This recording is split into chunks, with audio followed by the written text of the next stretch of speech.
ஜனமா, வரும்போது முருகர் கோவிலுக்கு போயிட்டு உங்க பேர்ல அர்ச்சனை பண்ணிட்டு வந்த பிரசாதம் எடுத்துக்கோங்க.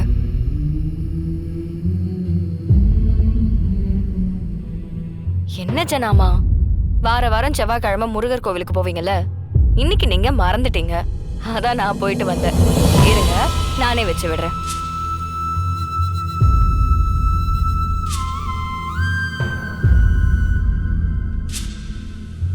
ஜனமா, என்கிட்ட பேச மாட்டீங்களா?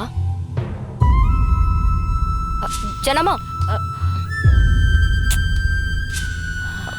ஜனமா, ப்ளீஸ் ஜனமா. உங்க கோவம் எனக்கு புரியுது, ஆனா என் நிலைமையை கொஞ்சம் புரிஞ்சுக்கோங்க. ப்ளீஸ் ஜனமா, என்கிட்ட இப்படி பேசாம மட்டும் இருக்காதீங்க. என் மேல கோவப்படாதீங்க.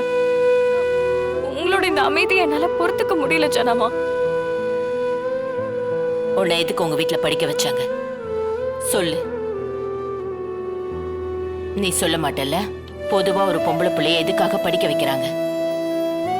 வீடெல்லாம் துடைக்கிறது, சமையல் பண்றது, பாத்திரம் தேய்க்கிறது, வீட்டு வேலை செய்யறதுக்காகவா? அதுக்கு படிக்கணும்னு அவசியமே இல்லையே. ஒரு காலத்துல பொண்ணுங்களுக்கு படிக்கிறதுக்கு வாய்ப்பே இல்லாம இருந்துச்சு. அதுக்கப்புறம் படிக்க வாய்ப்பு இருந்தும் வேலைக்கு போறதுக்கான வாய்ப்பு இல்லாம இருந்துச்சு. படிச்சு முடிச்சதும் கட்டி கொடுத்துருவாங்க. ஆனா இன்னைக்கு படிக்கிறதுக்கான வாய்ப்பும் வேலைக்கு போறதுக்கான வாய்ப்பும், வாழ்க்கையில முன்னேறி தனக்குன்னு ஒரு தனி அடையாளத்தை உருவாக்குறதுக்கான எல்லா வாய்ப்பும் இருக்கு. முதல்ல திறமையான பொண்ணா இருந்து பாரு. கம்பெனிய தனியா நிர்வாகம் பண்ற அளவுக்கு உன்கிட்ட ஸ்கில்ஸ் இருக்கு. அதனாலதான் உன்னை என் கூடவே வச்சிருக்கேன். ஒவ்வொரு விஷயத்தையும் பார்த்து பார்த்து கத்து கொடுத்தேன். ஆனா நீ எல்லாத்தையும் தூக்கி போட்டுட்டு ஒரு டைமிங் ஃபிக்ஸ் பண்ணிக்கிட்டு வீட்டோடய இருக்க போறேன்னு சொல்ற.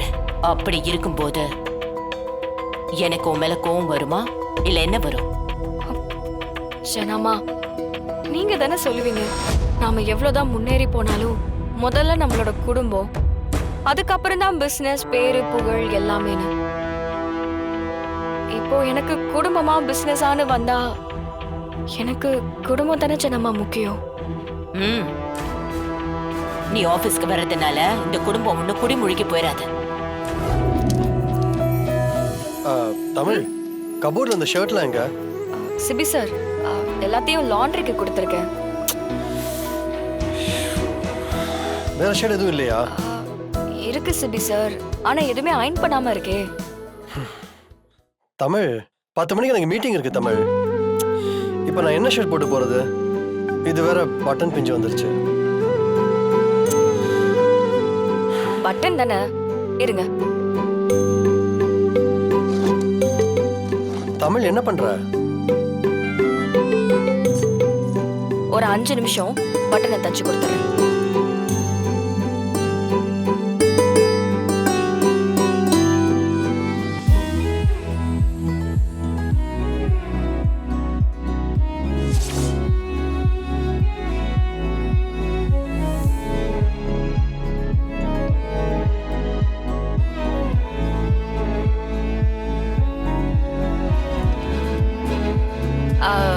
சிபி சார், நம்ம கல்யாணத்துக்கு முதல் நாள் நீங்க என்ன சொன்னீங்கன்னு ஞாபகம் இருக்கா?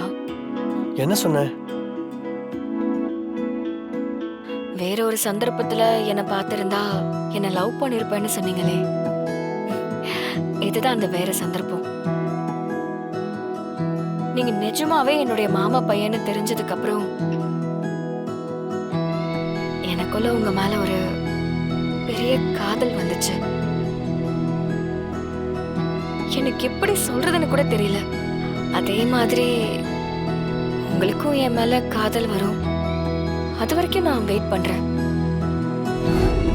ஏங்க, அவ தான் வீட்ல இருக்கேன்னு சொல்றாள்ல, நீங்க ஏன் அவளை வற்புறுத்துறீங்க?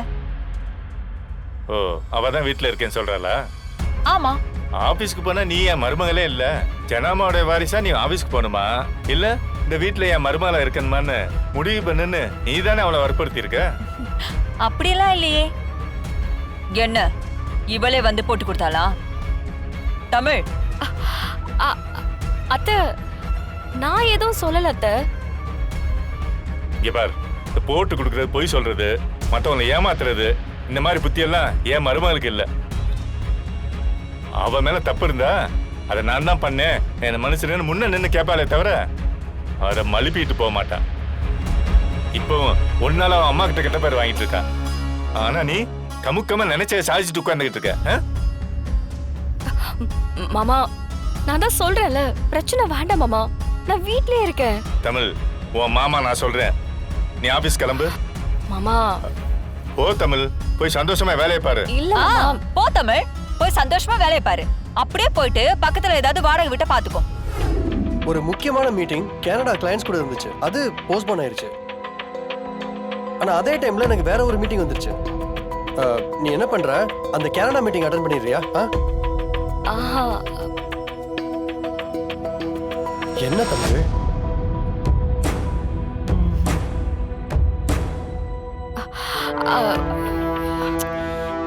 தமிழ், என்ன யோசிக்கிற? உனக்கு தான் அந்த கனடா கிளையன்ஸ் நல்லா தெரியும்ல. நீ அட்டெண்ட் பண்ணுனா அவங்க ரொம்ப கம்ஃபர்டபுளா இருப்பாங்க. அட்டெண்ட் பண்ணிடு. இல்ல சார், எனக்கு இங்க கொஞ்சம் வேலை இருக்கு. வேலை இருக்கா? மீட்டிங்கை விட வேற என்ன முக்கியமான வேலை? சிபி, விடு. தமிழ் தான் வரலன்னு சொல்றல்ல. என்ன அந்த மீட்டிங் அட்டெண்ட் பண்ணணும், அவ்வளவுதானே? அதை நான் பாத்துக்கிறேன். வர வர ஏன் இப்படி நடந்துக்கிறான்னு எனக்கு ஒண்ணுமே புரியல.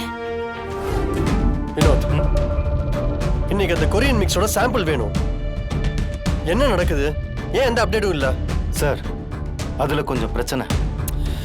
என்ன பிரச்சனை? ஸ்டாஃப்ஸ் அதை ரெடி பண்ண முடியாது, ஒர்க் பண்ண முடியாதுன்னு சொல்றாங்க. கொரியன் மிக்ஸ் மட்டும் இல்லை சார், இன்னும் நிறைய ப்ராடக்ட்ஸ் வந்து அப்படியே மேனுஃபேக்சரிங் ஆகாம நின்றுட்டு இருக்கு. ஏன், என்னாச்சு? எல்லாத்துக்கும் யார் இன்சார்ஜ்? அந்த பிரபு தானே? அவன் இதெல்லாம் பண்ண மாட்டானா? எதுக்கு வேலைக்கு வர்ற அவன்?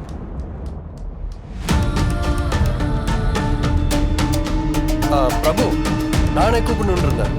என்ன பிரச்சனை? எதுக்கு சாம்பிளிங் ரெடி பண்ண மாட்டீங்க?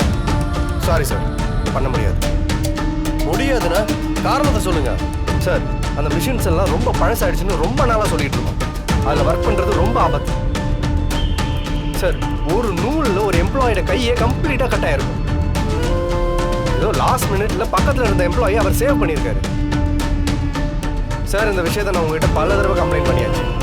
அதையும் மீறி அதே மிஷினில் வேலை செய்ய சொல்லி எங்களை எப்போ பார்த்தாலும் வற்புறுத்திட்டு இருக்கீங்க. எப்போ தான் சார் மிஷின் மாற்றுவீங்க?